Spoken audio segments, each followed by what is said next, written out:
Hi, everybody. My name is Kim Griffin, and I am here with Kathryn Brewer today. And how you doing, Miss Kathryn? I'm good. Thanks for having me. No problem. No problem at all. This is the second time we're doing this because my computer crashed and I lost all my interviews.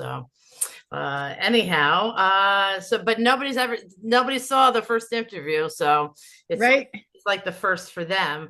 Kathryn, tell us your story. How'd you get into mediumship? So I got into mediumship because I had a spiritual awakening in 2023. I didn't really know that much about mediumship. I'm not someone who saw spirit when I was young or even had an idea about the spirit world. I was actually very, very closed off to it, very skeptical, didn't believe in it. But I had an experience in 2023 that opened my mind up to it, and then I just dove in because it was so transformative for me. What was the awakening? What was the spiritual awakening? So What the woke first you up? thing, yeah, the first thing that happened was I had a visitation dream, but it was a visitation of someone who I hadn't met before, but I was in a relationship with her husband. And then shortly after that, I had another experience while I was folding laundry at home Mhm. where everything just opened wide. And when you say it opened wide, what happened? I felt like there were other people in my living room talking to me, explaining life to me, answering questions for me. And one of them was floating by the ceiling and didn't really have a body. It was very strange, very surreal.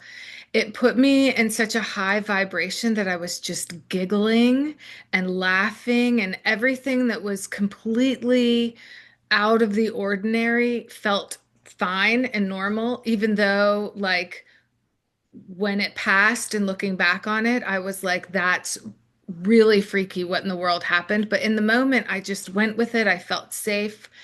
And I had all kinds of things explained to me. And then when it was over, I no longer had anxiety.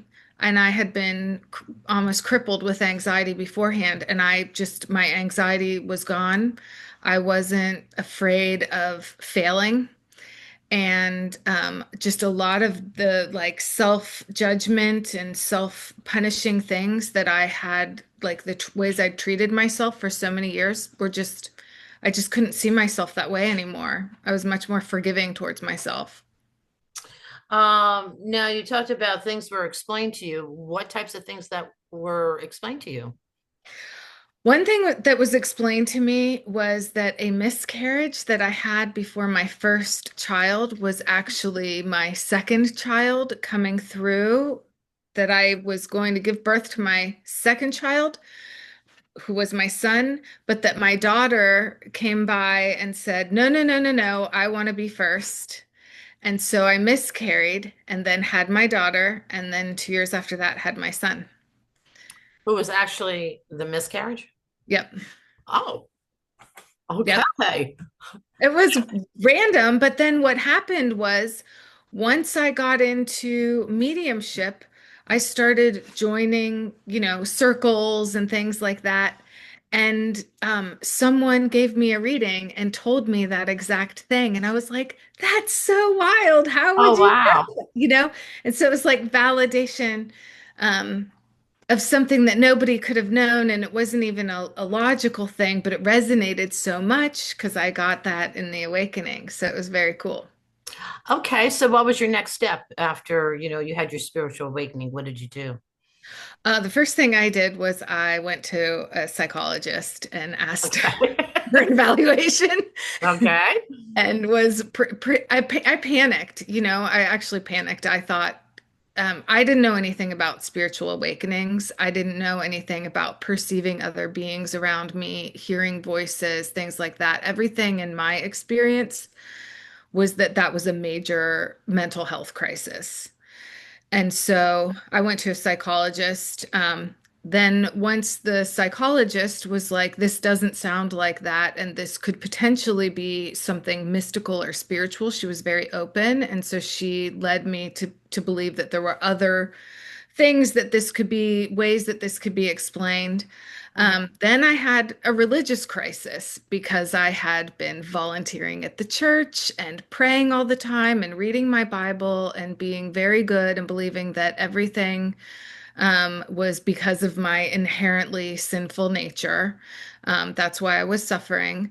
So then when this happened, I had another crisis of, oh my gosh, if I'm not crazy, I'm doomed because the Bible says don't do any of this. And how can I stop doing this? I didn't even choose it.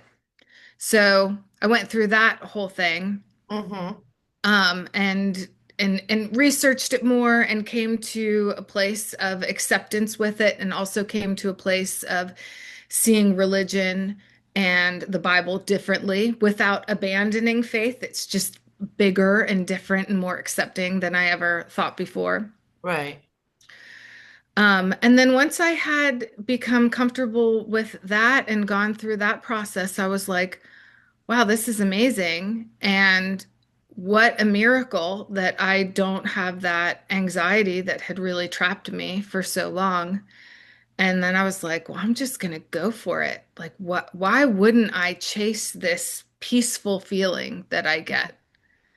And so I just dove in and started reading some books, started taking classes. I found a teacher who had a mediumship 101 class in Pittsburgh, Heather Wisniewski. Okay. Let me just stop you for just 1 second. Um, what books did you read? And the reason I ask about the tutors and also the books is so so people can be referred to that, so people know, Mhm. oh, maybe that would interest me. So what Yep. The books did you first book that I was given was by the husband of the woman who was communicating through me. And it was Laura Lynn Jackson. And I can't Okay. remember the title, but it was Laura Lynn Jackson. And then shortly after that, when I was going through the crisis of mental health, I connected with my cousin's wife, she was a school psychologist and then turned into a past life regression hypnotist. So she Okay. had her own awakening. And she told me about Suzanne Giesemann. Okay. So then I got into Suzanne Giesemann. Then I took the 101 class. Mm-hmm. And I believe I read that book, Mediumship Mentor. Um, Her name begins with an M. I can't remember it right now, but Yeah. Medium Mentor. Mm-hmm. And that's when I realized that people could be taught how to develop this and that you could get a trainer. So that's when I looked into the 101 class. From there, I found out about Very Soul, doing practice readings with other mediums. I found out about circles. I found out about Arthur Finley, and I Right. just, Tony Stockwell, everything. Right. As many as I could. I've never been able to go in person. Uh, Right. didn't have it in the budget to travel, but I was able to take all the Zoom classes. Yes, and it's easy to do because you sign up for the um, SNU, yeah, at the SNUI, which is Spiritualist National Union International, and they have a list of different, and it's cheap. I think, well, I don't know how much it is now, but at the time, it was like a few years back, it was like $30 for a year. Yeah, I think it's 35 now. It's still very Oh, affordable. yeah, that's yeah, very affordable. Yeah. So, okay, so now I know, because we live pretty close to each other. Yeah. Well, we live in the same vicinity, we'll just say that. Yeah. So I know that you do demonstrations. Yes. I was just at one of your demonstrations actually. Yes. So, Thank you for coming. no problem. Thank you for having me. So, what do you like about demonstrations? What do you not like about demonstrations? What have you learned about yourself with the demonstrations? Ooh, three Wow. part How question. much time do you have? Well, It's a lot, but okay. I would say what I like about demonstrations. One thing I like about demonstrations is for me, I had no idea about this world, about spirituality, that there was something more, that it was more than just, work, eat, and die, right? Right, And then right. at the end. And finding out that there was so much more was massively transformative for me. I like demonstrations because I feel like people who are on the edge, they're curious, but they don't necessarily want a reading, or maybe they're brought by someone. It gives them an opportunity to experience it with low investment, low risk. They can, just come in and experience something. And there's the potential that they'll have an experience there that they can't explain with their traditional logical assumptions that they had when they walked in the door. And Right. have that experience, it might open them up to more. It might heal them from something, even if they don't have a reading, even if Right. it's just someone else. And I love that. I love that there's that possibility that exists. So that's one of the most fun things about it. The hardest thing for me is I'm still really learning how to find my sitter in the audience. Hmm. I'm still learning how to manage the energy of so many people in the room, not even just spiritual energy, but people coming in from traffic, work, fights in the car. Who knows? Just there's just a lot that's going on. Plus my own nerves. There's the whole now I've got to stand up here and I have no idea what's going to happen. And, you Mm. know, um, so there's that public speaking. So that's really hard. There's so much to I feel like platforms teach me so much that you Mm. can have so many things come up, whether it's the piggybacking or the themes, or learning where people are. It's just, I feel like it really refines those skills by putting them out there and giving yourself a chance to expand. And it's Um, hard, but I do love that too. Now, I don't know, I don't think I asked you this last time, and I don't know if you do or not. I don't think you do, but I'm going to ask you anyhow. Do you do psychic fairs, or are you interested in doing psychic fairs? I've never done a psychic fair. I've thought about it. I've only been doing this a couple years, and there have only been a couple that have come up near me, and Mhm. they've never been at a time where I could do it. So I've Right, never actually been to a psychic fair either to know what it's like. right. Like to go and just see what it's like. Um, so I'm open to it, but I just don't know that much about it to like, I'd probably need to go to one first and then see what I think. Well, I will tell you that there is one huge one in Raleigh, Mm, just about 2.5 hours away from us. yeah. It might be a couple minutes closer to it. Yeah.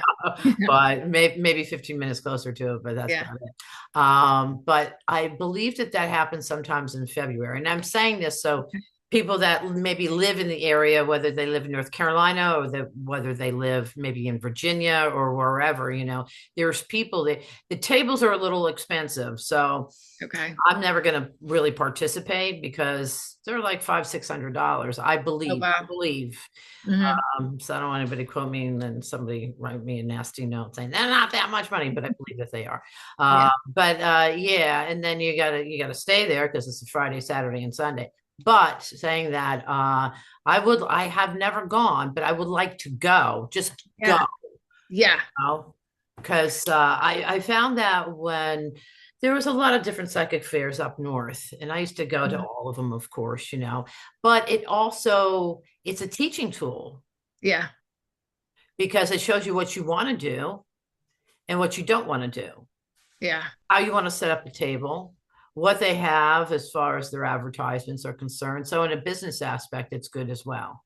Yeah. Yeah. So That's a good point. yeah. So okay. So oh boy. Now I know also you wrote a book. Yes. I wrote So I tell wrote me a about book. the book. I just published it a month ago, and as it would just so happen, I have it right here to show. Okay. Oh, by the way, oops.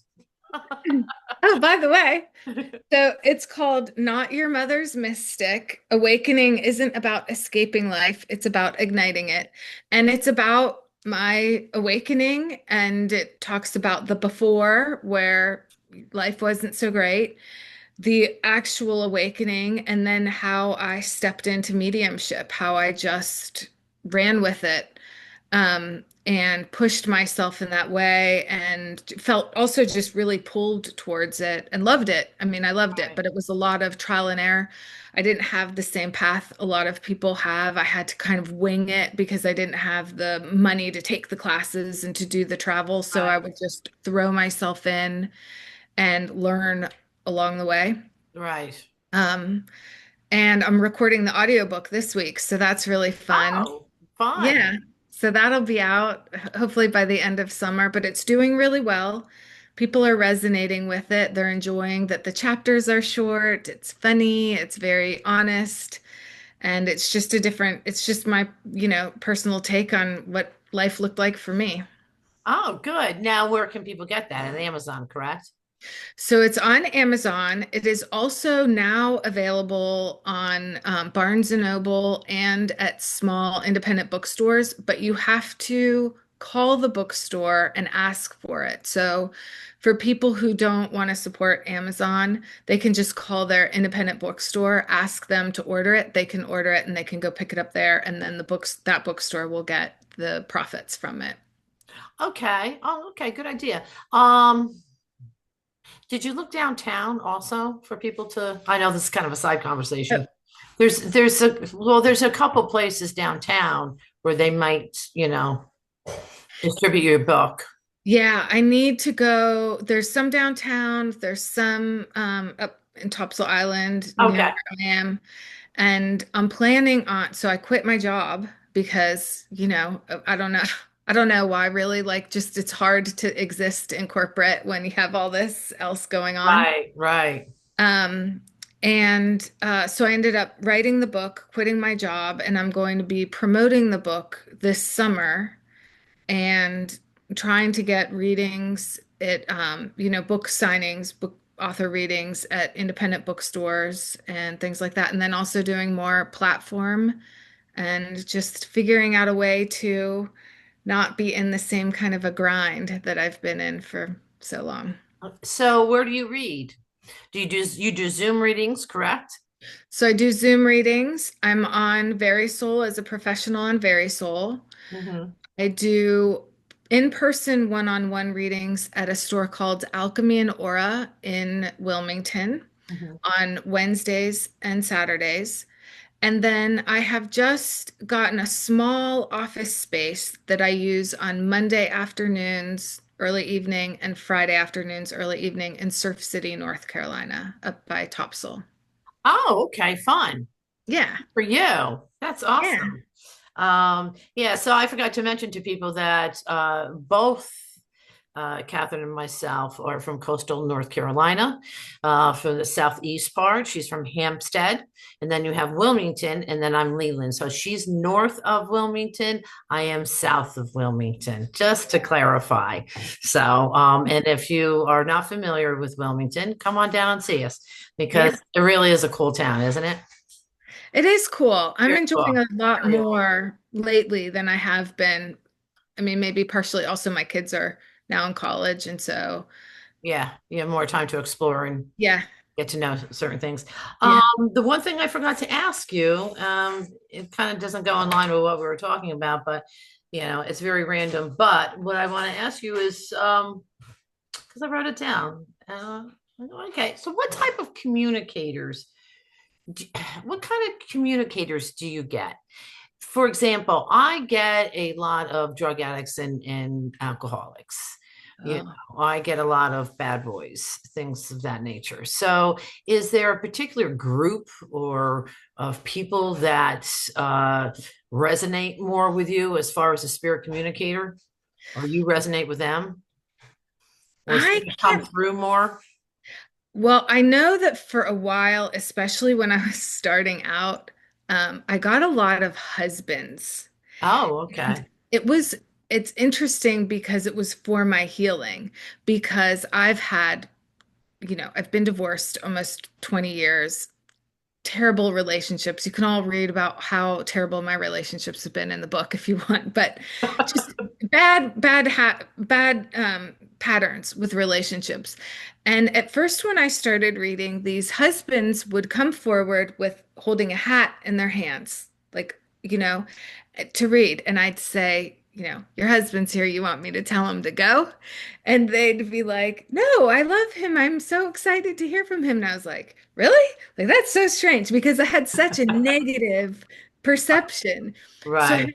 I had loving husband after loving husband come through sharing these just love stories, romance, dancing in the kitchen, sending flowers, cooking together, trips. And I needed that because a part of me didn't believe that that existed. I Right. couldn't believe it existed. So I got a lot of that at the beginning. Now, I'm not sure if I'm having a theme right now. Right. I do feel like I'm still being trained. I'm starting to get stranger passings Hmm. that are very unconventional. It's not just an illness or sudden, it's like falling off a mountainside, that kind of thing, Right. Right. unexpected. But I feel like it's just very much to train me in the Yes. unexpected. Yes. You brought up a good point when you had talked about how the all the husbands were coming through, and your shock of like, really, you want to hear from him, and so Yeah, to me that tells me right away, and I've heard this from other mediums that have gone before me, that the healing isn't just for the person in front of right. you, it's also for the medium. Absolutely. And that was a healing aspect for you. I believe Yeah, you know that already. I'm just yeah, telling everybody else because, it kind of shows you that there are possibilities, that there yeah, is love. There is love. It doesn't have to be hostile. Doesn't have, yeah, yeah, so. yeah. And the healing has extended to my family as well, because my family was all very skeptical as well. But as they've seen this unfold and seen demonstrations, even if they're just online, Right, and heard about their family members coming through, they're now like believing this and knowing there's more, and the fear of death is going away. I don't right, feel like anybody in my family is afraid of that anymore. They're more, what's going on with my sister? What's happening with my dad? Have you heard from my mom this week? That kind of thing. And right. so everyone around me, close to me, is experiencing a kind of healing and awakening. That's really cool. Yeah. Well, thank you so much for redoing this, Kathryn. I so appreciate it. Um, You are welcome. and where can people find you? My website is goldenagemedium.com. Okay, And then everything is linked off of there. great. So, well, thank you, everybody. Augie thanks you as well. How you doing, Kitty? So Augie's my co-host. So that's what I'll have to call him from now on. Yeah, Oh, for sure. okay. Awesome. Well, All thank you right. so much. Okay. Thank you, Kathryn. Have a great night. You too. Bye.